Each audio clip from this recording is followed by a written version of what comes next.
দিনে হক দিয়ে প্রেরণ করেছেন, যাতে করে তিনি দুনিয়াতে আসার পরে সমস্ত তন্ত্রমন্ত্র, সমস্ত মতবাদের উপর কোরআনকে, ইসলামকে বিজয়ী লাভ করাতে পারেন। জোরে কোন ঠিক কিনা? অতএব আল্লাহ রাব্বুল আলামিন যে কোরআনের বিধানকে বিজয় করাতে চান, বিজয় করতে চান, দুনিয়ার সমস্ত মানুষ যদি তার পেছনে লেগে যায়, সবাই পেছনে লাগলেও আল্লাহর কোরআনের বিজয়কে তারা প্রতিরোধ করতে পারবে না। আল্লাহ রাব্বুল আলামিন বলেছেন, আমরা আজকে দেখতে পাই বাংলাদেশে 90% মুসলমানের দেশ হওয়ার পরেও বাংলাদেশে কোরআনের মাহফিলে বাধা, কোরআনের মাহফিলে অনেক আইন কানুন দেখানো হয়, অথচ দুনিয়ার সব কাজ ভেদারসে চলতেছে। ঠিক কিনা বলেন? সব চলতেছে। মার্কেট খোলা, গার্মেন্টস খোলা, খেলার মাঠ খোলা, বাস স্ট্যান্ড খোলা, লঞ্চ ঘাট খোলা, সব খোলা, যত অনুষ্ঠান যত যা আছে সব হচ্ছে। ওখানে কোনো করোনার কোনো দোহাই নাই, যত বাধা আছে মাহফিলে ধরে কর। ঠিক কিনা? আসল কথা হচ্ছে তারা কোরআনকে স্তব্ধ করতে চায় ১৩,০০০ বছর আগের মতো। আল্লাহ রাব্বুল আলামিন কোরআনে কারীমে ১৩,০০০ বছর আগে কাফেরদের অবস্থা তুলে ধরেছেন। আল্লাহ পাক বলছেন, ইউরিদুনা লিইউতফিউ নূরাল্লাহি বিআফওয়াহিহিম ওয়াল্লাহু মুতিম্মু নূরিহি ওয়ালাউ কারিহাল কাফিরুন। আল্লাহ বলছেন, ইউরিদুনা লিইউতফিউ নূরাল্লাহ বিআফওয়াহিহিম, তারা চায় মুখের ফুৎকার দিয়ে আল্লাহর কোরআনকে নিভাই দিতে, আল্লাহর আলোকে নির্বাপিত করতে। আর আল্লাহ চান তার আলোকে আরো প্রজ্বলিত করতে, যদিও এটা কাফেরদের কাছে অনেক খারাপ লাগে। আচ্ছা আপনারা বলেন তো, এখানে এই যে কোরআন কি মোমবাতি? বলেন তো, মোমবাতি তো ফু দিয়ে নিভানো যায়। কোরআনকে তো বাতির সাথে তুলনা করা হয়েছে এই জন্য যে থেকে আলো ছড়ানো হয়। তো কোরআনকে ধরলে আমরা ধরতে পারি একটা ইলেকট্রিক্যাল লাইট। এই যেখানে একটা বাতি আছে, একটা বন্ধ কথা বলেন। আপনারা যারা মানুষ এখানে আছেন, আরো যারা আসবেন, সবাই যদি মিলে এখানে ফু দেন, লাইটটা নিভে যাবে তো নাকি? সবাই বলেন নিভবে? কেন নিভবে না? এটা কন্ট্রোল করার জন্য সুইচ আছে, এই সুইচে টিপ দিলে পরে অটোমেটিক নিভে যাবে। এর আগ পর্যন্ত যতই ফুয়াফুই করেন লাইট ভাঙে যাবে, কিন্তু লাইট নিভাতে পারবেন না।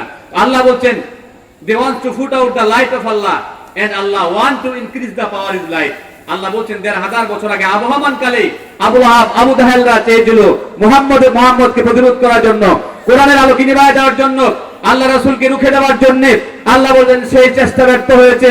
আজ ১৫০০ বছর আগে যারা, ১৫০০ বছর পরে এসে যারা আবু জাহেলের ভূমিকায় অবতীর্ণ হয়েছেন, আমরা তাদেরকে বলতে চাই, আপনারা যতই চেষ্টা করেন, যতই বাধাগ্রস্ত করেন, কোরআনকে বন্ধ করা যাবে না। কোরআনের কথা যারা বলেন তাদের মুখকে রুখে দেওয়া যাবে না। আপনারা একজনকে বন্ধ করবেন, আল্লাহ লক্ষ লক্ষ কণ্ঠ জারি করে দেবে। ঠিক কিনা? এজন্য কোরআনকে স্তব্ধ করার মতো শক্তি কারো নাই। এটার রেসপন্সিবিলিটি কার হাতে?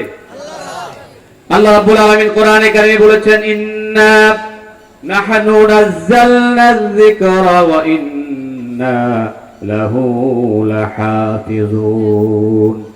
আল্লাহ পাক বলছেন, নিশ্চয় আমি এই কোরআন নাযিল করেছি, আর এই কোরআনের সকল দায়িত্ব আমি আল্লাহ নিজ হাতে গ্রহণ করেছি। কোন সুবহানাল্লাহ।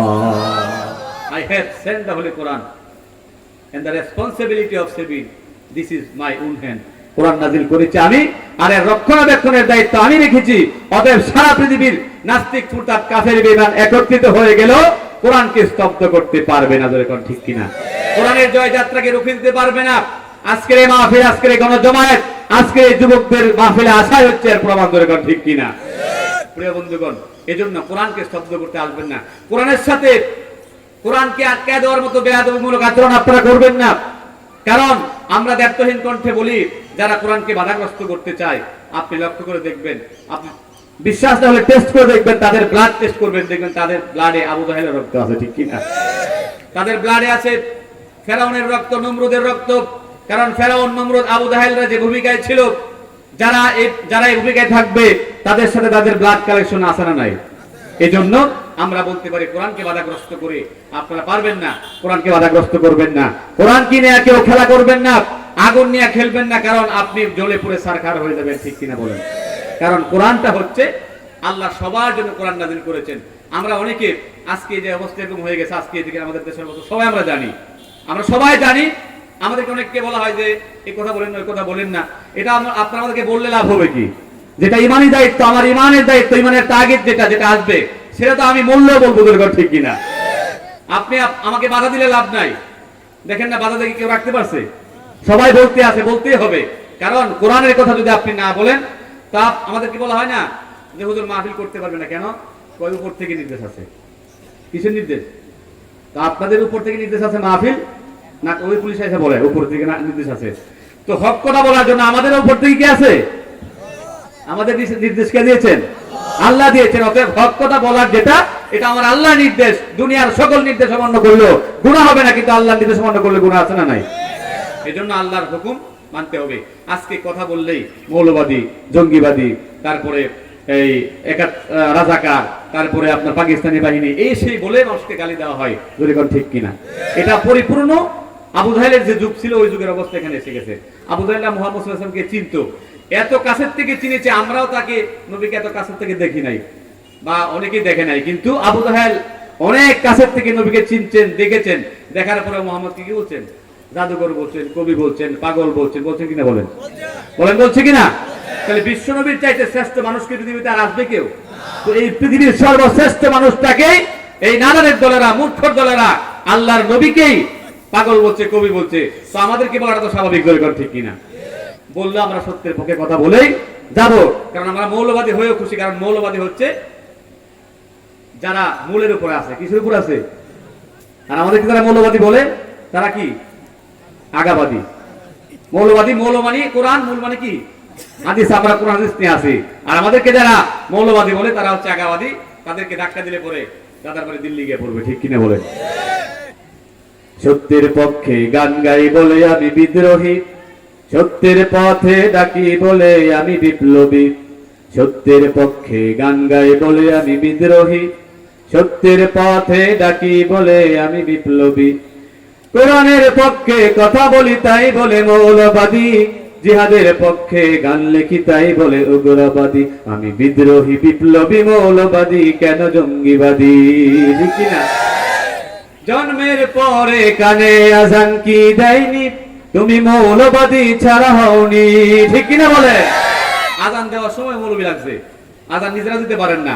আমাদের দেশের একজন মন্ত্রী সাবেক, আপনারা জানেন, 70 বছর বয়সে বিয়ে করছেন। বিয়ে করার পরে মাশাআল্লাহ সন্তান হয়েছে। তো সন্তান হওয়ার পরে আজান দেওয়া সুন্নাত, তুমি জানেন, শিক্ষিত মানুষ। আজান দিতে গেছে, পণ্ডিতে করছে যে হুজুর দরকার নেই, আমি নিজে আজান দেই। আজান দিতে গিয়ে আল্লাহু আকবার, আল্লাহু আকবার প্রথম বলছে, আশহাদু আল্লা ইলাহা ইল্লা আনতা সুবহানাকা ইন্নী কুনতু মিনাজ জালিমিন। এরকম আজান দেওয়া শুরু করছে। তো আজান তো শুদ্ধ করে দেওয়ার জন্য কে লাগে? মৌলবাদী। জন্মের পরে কানে আজান কি দেয়নি, তুমি মৌলবাদী ছাড়া হওনি। আবার মরণের পরে জানাজা পড়াবে, তখন কোথায় পালিয়ে যাবি? বিদ্রোহী, বিপ্লবী, মৌলবাদী, কেন জঙ্গিবাদী? আমরা এখান থেকে স্পষ্ট বলতে চাই, আজকে যারা নাস্তিকদের ভূমিকা অবতীর্ণ হয়েছে, কোরআনের বিরুদ্ধে অবস্থান করছে, আলেমদেরকে গালাগালি করতেছে, আমরা যদি এক হয়ে যাই, যদি আমরা এই শপথ গ্রহণ করতে পারি যে যারা আলেমকে গালাগালি করেছে তাদেরকে চিহ্নিত করে রাখবেন, যারা আলেমকে নিয়ে কটূক্তি করেছে তাদেরকে চিহ্নিত করে রাখবেন, যারা আলেমদেরকে বঙ্গোপসাগরে বুড়িগঙ্গায় বাসায় দেওয়ার কথা বলছে তাদেরকে চিহ্নিত করে রাখবেন, যারা আলেমদের সাথে খেলার জন্য তাদের আহ্বান করছে, বেয়াদবিমূলক আচরণ করছে, তাদেরকে চিহ্নিত করে রাখবেন। তাদের মৃত্যুর পরে যদি কোনো আলেম জানাজার নামাজ না পড়ায়, তাদেরকে কবরে না দেওয়া, শ্মশানে দেওয়া লাগবে। যখন ঠিক কিনা? শ্মশান ছাড়া কোনো পথ পাওয়া যাবে না। আর ওরা এখন বাহাদুরি করে, গর্ব করে, ক্ষমতায় পায়। যখন ঠিক কিনা? কত বড় বেয়াদব, কত বড় বেয়াদব! আলেমদেরকে বলে আসেন খেলা হবে, আসেন খেলা হবে।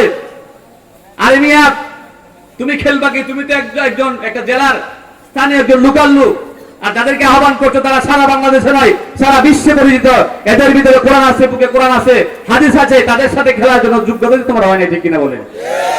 যদি খেলতে চাও তাহলে সমতল মাঠে আসো, নিরপেক্ষ রেফারি নিয়ে আসো, ঠিক কিনা বলেন? দেখা যাবে কয় মিনিট থাকতে পারো, ঠিক কিনা বলেন? কারণ আমরা সেই মুসলমান যারা বদরে খেলে এসেছি, ঠিক কিনা বলেন? বদরে মাত্র মুসলমানের সংখ্যা ছিল কয়জন? 313 জন। প্রতিপক্ষ কাফির ছিল 1000, সশস্ত্র বাহিনী, অস্ত্র শস্ত্র, গুন্ডা, পুলিশ সব ছিল, কিন্তু 317 জনের সামনে দাঁড়াতে পারে না, ঠিক কিনা বলেন? আমরা তো সেই বদর থেকে খেলে আসছি, আমাদেরকে খেলার জন্য আহ্বান করে লাভ নাই, জোরে ঠিক কিনা? অতএব বোঝা গেল এরা হচ্ছে বেয়াদব। স্পষ্ট কথা হচ্ছে তারা বেয়াদব। আল্লাহর দুশমন যারা, নবীর দুশমন যারা, রাসূলকে যারা গালি দিয়েছে, আল্লাহ পাক কোরআনের আয়াত নাযিল করে বলেছেন যে তোরা তো যারার সন্তান, ঠিক কিনা বলেন? এটা আল্লাহর আয়াতের মধ্যে আছে, ইন্নী জাইম, যারার সন্তান। অতএব বোঝা গেল যারা আল্লাহর নবী, নবী তো এখন নাই, নবীদের ওয়ারিস হচ্ছেন আলেমরা। ইন্নাল উলামা ওয়ারাসাতুল আম্বিয়া, নবীদের ওয়ারিস হচ্ছেন আলেমরা। যারা এই নবীর অনুপস্থিতিতে আলেমদেরকে গালিগালাজ করবে, হক্কানি আলেমকে, বিশেষ করে যারা হক্কানি আলেম, হকের কথা বলেন, সত্যের কথা বলেন, কোরআনের কথা বলেন, দিন কায়েমের কথা বলেন, ইসলাম প্রতিষ্ঠার কথা বলেন, তাদেরকে শুধুমাত্র রাজনৈতিকভাবে মোকাবেলা করতে না পেরে যারা গালিগালাজ করবে, আমরা এখান থেকে স্পষ্ট করে বলবো তারাও পিতৃপরিচয়হীন যারা সন্তান, ঠিক কিনা? প্রিয় বন্ধুগণ, এই জন্য সতর্ক থাকবেন, সাবধান থাকবেন। দেখছেন না কালকে এক বক্তা মাহফিলে বাধা দিতে আসতে পরে লাঠি দিয়ে কই আয়, মাহফিল লাঠি দিয়েছে। এখন এই অবস্থা করতে হবে, ঠিক কিনা বলেন? যেখানে বাধা আসবে সেখানে লড়াই হবে, ঠিক কিনা? এখন আর প্রতিবাদ না, প্রতিরোধ করতে হবে। কারণ সময় এসেছে, এখন সব এক হওয়ার সময় এসেছে। এখন দলাদলি, ওহাবি, সুন্নি, বেদাতি, মাযহাবি, জামাতি এগুলো নিয়ে ভাবার সময় নাই। এখন সবাইকে এক হতে হবে। হকের পক্ষে একটা দল আর হকের বিরুদ্ধে একটা দল থাকবে। ইসলামের পক্ষে একটা দল থাকবে, ইসলামের বিপক্ষে একটা থাকবে। শিরকের পক্ষে থাকবে এক দল, আমরা শিরকের বিপক্ষে। মূর্তি পূজার পক্ষে থাকবে এক দল, আমরা মূর্তি পূজার বিরুদ্ধে। এজন্য আমাদেরকে সবসময় সজাগ সতর্ক থাকতে হবে। যেখানে বাধা আসবে সেখানে প্রতিরোধ করতে কারা কারা রাজি আছেন? দুই হাত উঁচু করে দেখেন।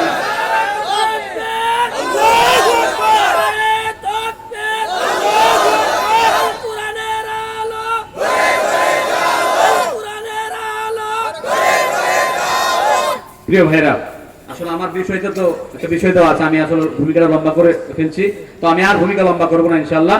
আপনারা যারা বাইরে ঘোরাফেরা করছেন বসে যান, আমি সরাসরি আমার যে আয়াত থেকে আমি তেলাওয়াত করেছি সে বিষয়ে ইনশাআল্লাহ আলোচনা করব। আমি আপনাদের সামনে কোরআনে কারীমের সূরা লুকমান 31 নম্বর সূরা লুকমানের 13 নম্বর আয়াত এবং সূরা নিসার 48 নম্বর আয়াত থেকে আমি তেলাওয়াত করেছি। বিষয়টা আমাকে বলা হয়েছে আগে, আপনারা শুনেছেন, শিরিক এবং বেদাত। তো শিরিক এবং বেদাত এটা অনেক গুরুত্বপূর্ণ একটা বিষয় এবং মানুষের জীবনের জন্য, বিশেষ করে ইমানদারদের জন্য এই শিরিক বেদাত হচ্ছে একটা গুরুত্বপূর্ণ বিষয় জানা এবং এখান থেকে বেঁচে থাকার জন্য। শিরিক হচ্ছে এমন একটি ইবাদত, সহজে সংক্ষেপে আমি বলি। শিরিক হচ্ছে, শিরিকের বাংলা শাব্দিক অর্থ আপনারা জানেন অংশীদারিত্ব বা অংশীদার বানানো, যেটাকে আমরা সহজে বুঝি। শিরিকের অর্থ হচ্ছে আল্লাহর স্থানে কাউকে বসানো অথবা আল্লাহর সমকক্ষ কাউকে করা। কথা বুঝতে পারছেন? আল্লাহর স্থানে কাউকে বসায় দেওয়া অথবা আল্লাহর সমকক্ষ কাউকে মনে করা। আল্লাহর সমকক্ষ কেউ আছে পৃথিবীতে বলেন? আল্লাহ রাব্বুল আলামিন কোরআনে কারীমের 112 নম্বর সূরা সূরাতুল ইখলাসের মধ্যে বলে দিয়েছেন, কুল হুয়াল্লাহু আহাদ আল্লাহুস সামাদ লাম ইয়ালিদ ওয়া লাম ইউলাদ ওয়া লাম ইয়াকুল লাহু কুফুয়ান আহাদ। ও নবী আপনি বলুন, কুল মানে হে নবী আপনি বলুন, আল্লাহু আহাদ, আল্লাহ হচ্ছেন এক এবং একক। আল্লাহুস সামাদ, তিনি কারো মুখাপেক্ষী নন। লাম ইয়ালিদ ওয়া লাম ইউলাদ, তিনি কাউকে জন্ম দেন নাই, কারো কাছ থেকে জন্ম গ্রহণ করেন নাই।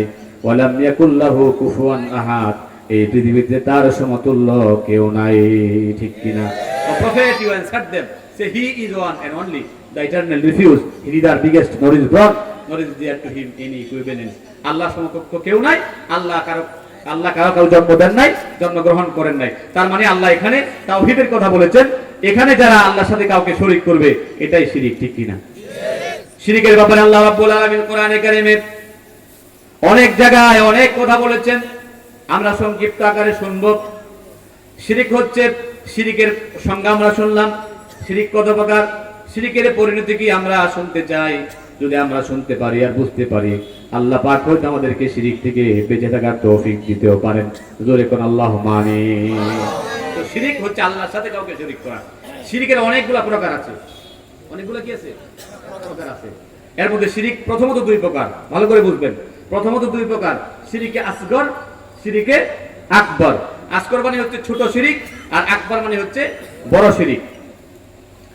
বড় শিরিকের পরিণতি একরকম, ছোট শিরিকের পরিণতি আরেক রকম, কিন্তু দুটোটাই গুমরাহি, কবিরা গুনাহ এবং আল্লাহ থেকে দূরে সরে যাওয়ার একটা মাধ্যম।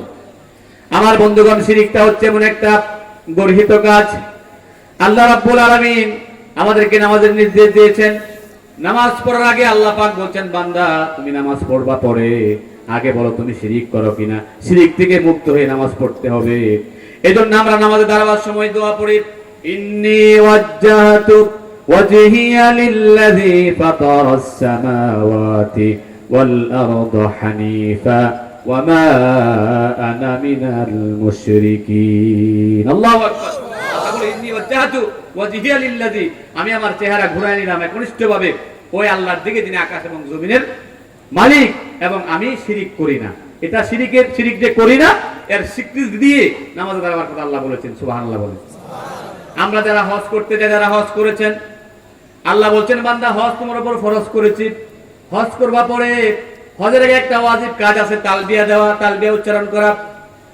হাদিস আপনারা যারা গেছেন জানেন, আল্লাহু লাব্বাইক আল্লাহুম্মা লাব্বাইক লাব্বাইক লা শারীকা লাব্বাইক ইন্নাল হামদা ওয়ান নি'মাতা লাকা ওয়াল মুলকা লা শারীকা লাক।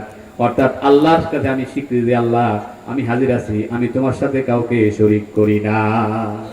এই শিরিক যে করি না, এই শিরিক না করার কথা বলে ওয়াদা করে তারপরে হজের কার্য প্রণালী শুরু করতে হয়। সুবহানাল্লাহ। তাহলে শিরিক থেকে বাঁচার অবশ্যই গুরুত্বপূর্ণ একটা বিষয়। শিরিক থেকে না বাঁচতে আপনার আমল ঈমান সব নষ্ট হয়ে যাবে। আমাদেরকে শিরিক মুক্ত ঈমান আনতে হবে, বেদাত মুক্ত আমল করতে হবে, ঠিক কিনা? দুইটা কাজ, শিরিক মুক্ত ঈমান, বেদাত মুক্ত আমল করতে হবে। এই দুইটা কাজ যারা করতে পারবে আল্লাহ বলছেন তাদের জন্য জান্নাতুল ফেরদাউস। সুবহানাল্লাহ। আমার বন্ধুগণ, তাহলে শিরিক হচ্ছে দুই প্রকার। প্রথমত শিরকে আসগর, আকবর। আমরা বলবো শিরকে আকবর যেহেতু তার ক্ষতিটাও বেশি, এজন্য আমরা শিরকে আকবরের আলোচনা আগে করব। শিরকে আকবর মানে বড় শিরিক। এটা আবার তিন প্রকার। কয় প্রকার? শিরিক ফিল উবুদিয়্যাহ, আল্লাহর ইবাদতে কাউকে শরীক করা। শিরিক ফিল রুবুবিয়্যাহ, আল্লাহর রুবুবিয়তের সাথে কাউকে শরীক করা। শিরিক ফিল আসমা ওয়াস সিফাত, আল্লাহর নাম এবং গুণের সাথে, গুণাবলীর সাথে কাউকে শরীক করা। বুঝতেছেন? তিন প্রকার। একটা হচ্ছে আল্লাহর ইবাদতে কাউকে শরীক করা, আল্লাহর রুবুবিয়তের সাথে কাউকে শরীক করা, আল্লাহর নাম এবং গুণের সাথে অন্য কাউকে কি করা? শরীক করা। আগে বলছে যে আল্লাহর সমান করা কাউকে। তাহলে আল্লাহর ইবাদতের সাথে শরীক করলে শিরিক হবে। ইবাদতের মালিক একমাত্র কে বলেন তো? সবাই জোরে বলে, একমাত্র মালিক কে? আল্লাহ রাব্বুল আলামিন হচ্ছেন ইবাদতের একমাত্র মালিক। আল্লাহ রাব্বুল আলামিন কোরআনে কারীমের 17 নম্বর সূরা বনী ইসরাঈলের 22 নম্বর আয়াতে বলেছেন, ওয়া কাযা রাব্বুকা আল্লা তা'বুদু ইল্লা ইয়্যাহু ওয়া বিল ওয়ালিদাইনি ইহসানা। আল্লাহ বলেন তোমার রবের পক্ষ থেকে চূড়ান্ত সিদ্ধান্ত হয়ে গেছে, চূড়ান্ত ফয়সালা হয়ে গিয়েছে। আল্লাহ তা'বুদু ইল্লা ইয়্যা, একমাত্র, কেবলমাত্র, শুধুমাত্র ইবাদত করতে হবে। জোরে বলেন কার? ইল্লা ইয়্যা, তোমার ইলাহ যিনি, রব যিনি, তার ইবাদত করতে হবে। আল্লাহ রাব্বুল আলামিন এই ব্যাপারে কোরআনে কারীমের 2 নম্বর সূরা বাকারার 22 নম্বর আয়াতে বলছেন, ইয়া আইয়ুহান নাসু উবুদু রাব্বাকুমুল্লাযী খালাকাকুম ওয়াল্লাযীনা মিন ক্বাবলিকুম লাআল্লাকুম তাত্তাকুন। আল্লাহ বলছেন, ইয়া আইয়ুহান নাস, হে মানব মণ্ডলী, উবুদু রাব্বাকুম, তুমি তোমার রবের ইবাদত করো। তাহলে ইবাদত হবে কার? একমাত্র আল্লাহ। আল্লাহ রাব্বুল আলামিন কোরআনে কারীমের সূরা নামলের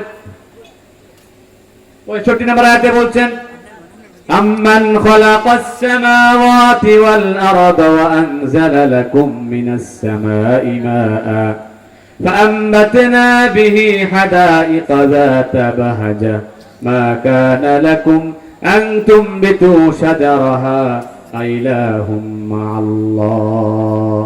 আল্লাহ বলছেন, বলো তো তিনি কে?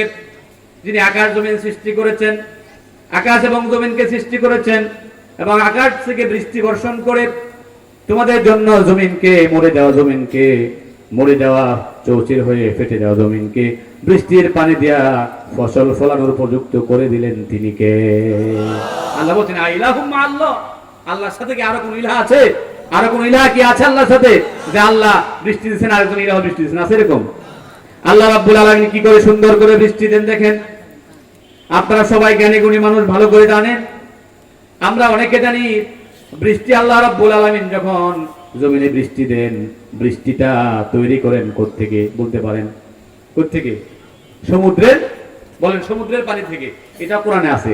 আল্লাহ রাব্বুল আলামিন কোরআনে কারীমে বলছেন, হুয়াল্লাযী আরসালার রিয়াহা ফাতুসিরু সাহাবান ফাসুকনাহু ইলা বালাদিন মাইতিন ফাআমবাতনা বি, আল্লাহ পাক বলছেন আমি যখন বৃষ্টি দেওয়ার ইচ্ছা করি সমুদ্রের পানিকে জলীয় বাষ্প আকারে উঠাই, সূর্যের আলোর সাথে উঠায় নেই এবং সেই পানিকে মেঘমালায় পরিণত করি, মেঘমালাকে নির্দেশ করি, বাতাসকে নির্দেশ করি মেঘমালাকে টেনে নিয়ে যাওয়ার জন্য যে স্থানে বৃষ্টির প্রয়োজন আল্লাহ রাব্বুল আলামিনের হুকুমে বাতাস সেই জায়গায় মেঘমালাকে নিয়ে আসে, সেখান থেকে তিনি বৃষ্টি বর্ষণ করেন। জোরে কোন সুবহানাল্লাহ। এখন আপনাদের কাছে আমার প্রশ্ন হচ্ছে, সমুদ্রের যারা গেছেন তারাই বলেন, আপনারা কক্সবাজার গেছেন অনেকে, কেউ তো গেছেন নাকি? বলেন তো সমুদ্রের পানি মিষ্টি না লবণাক্ত? কেমন লবণাক্ত বলতে পারেন? আমার মনে হয় যে 1 কেজি পানির মধ্যে ডাবল পরিমাণ লবণ দিলে পরে যে পরিমাণ লবণাক্ত হওয়ার কথা এরকম লবণাক্ত, ঠিক কিনা বলেন? মানে লবণের মাত্রাটা অনেক বেশি। তো আল্লাহ তো বলছেন বৃষ্টি আমি বানাই থেকে তৈরি করি সমুদ্রের পানি থেকে। আপনারা বলেন সমুদ্রের পানি লবণাক্ত, বৃষ্টির পানি কি ওরকম লবণাক্ত না মিষ্টি? সুপেয়। এখন এটা হইলো কেমনে? আল্লাহ বলছেন আমি তোমার রব, আমি তোমার ইলাহ, আমি আল্লাহ কুদরত দিয়া বৃষ্টির পানিকে এই লবণাক্ত পানিকে মিষ্টি বানায় তোমার জমিনে দিয়ে দেয়, যাতে করে লবণাক্ত পানি জমিনে দিলে পরে এমনিতেই জমিনটা জ্বলে পড়ে চারখার হয়ে যাবে, যাতে তোমার কোনো ক্ষতি না হয়। আমি তোমার রব সে ব্যবস্থা করেছি। সুবহানাল্লাহ। এই সমস্ত কারণে আল্লাহ বলছেন একমাত্র ইবাদত করতে হবে কার? আল্লাহর ইবাদতে কাউকে শরীক করা যাবে না। আল্লাহ রাব্বুল আলামিন বলছেন আল্লাহর ইবাদত হচ্ছে সর্বশ্রেষ্ঠ ইবাদত। কি বলেন? সবাই বলেন সর্বশ্রেষ্ঠ ইবাদত কি? আল্লাহর নবীকে প্রশ্ন করা হয়েছে আইয়ুল আমালি আহাব্বু ইলাল্লাহ, হে রাসূল আল্লাহর কাছে সবচেয়ে প্রিয় আমল কোনটি? রাসূলুল্লাহ বলেছেন as-সালাতু লিওয়াক্তিহা, সময় মতো নামাজ হচ্ছে আল্লাহর কাছে সবচেয়ে প্রিয় আমল। তাহলে নামাজের মধ্যে, নামাজটা আমরা কার জন্য পড়ি? নামাজের মধ্যে সিজদা আছে না নাই? সবাই বলেন আছে না নাই? আল্লাহ পাক বলছেন 72 নম্বর সূরা জিনের 9 নম্বর আয়াত, আল্লাহ পাক বলছেন আন্নাল মাসাজিদা লিল্লাহি ফালা তাদউ মাআল্লাহি ইলাহান আহাদা, একমাত্র সিজদা হবে আল্লাহর জন্য, আল্লাহ ছাড়া কাউকে সিজদা করা যাবে না। সবাই বলেন সিজদা করা যাবে না। তাহলে সিজদা করা যাবে একমাত্র আল্লাহকে। আপনি যদি কারোকে সিজদা করেন তা আপনি আল্লাহর সাথে শরীক করলেন কি করলেন না? যদি আপনার বাবাকেও সিজদা করেন, আপন বাবা, শরীক করলেন কিনা? যদি আপনার হুজুরকে সিজদা করেন, শরীক করলেন কিনা? যদি আপনার পিসাবকে সিজদা করেন, করলেন কিনা বলেন? আজকে পিসাবের পায়ে সিজদা দেওয়া হয়, নারী পুরুষ অবাধে গিয়া সিজদা দেয়, এমন কাহিনী বাংলাদেশে আছে, কিন্তু আপনাদের এখানে নাই। আছে নাকি? বাংলাদেশে অনেক জায়গায় আছে, কিন্তু আপনাদের এখানে আছে? এখানে আছে। নাউজুবিল্লাহ। তাহলে এই যে সিজদা দেওয়া আর সিজদা নেওয়া, আগেই বলছে আল্লাহর স্থানে কাউকে বসানো। আল্লাহ যেটা পাবেন আমার কাছে, আপনার কাছে, আল্লাহ আমাদের রব হিসাবে, বান্দা হিসেবে যা প্রাপ্য আমার কাছে, এটা যদি আমি আর কাউকে দেই, এটাই কি? শিরক।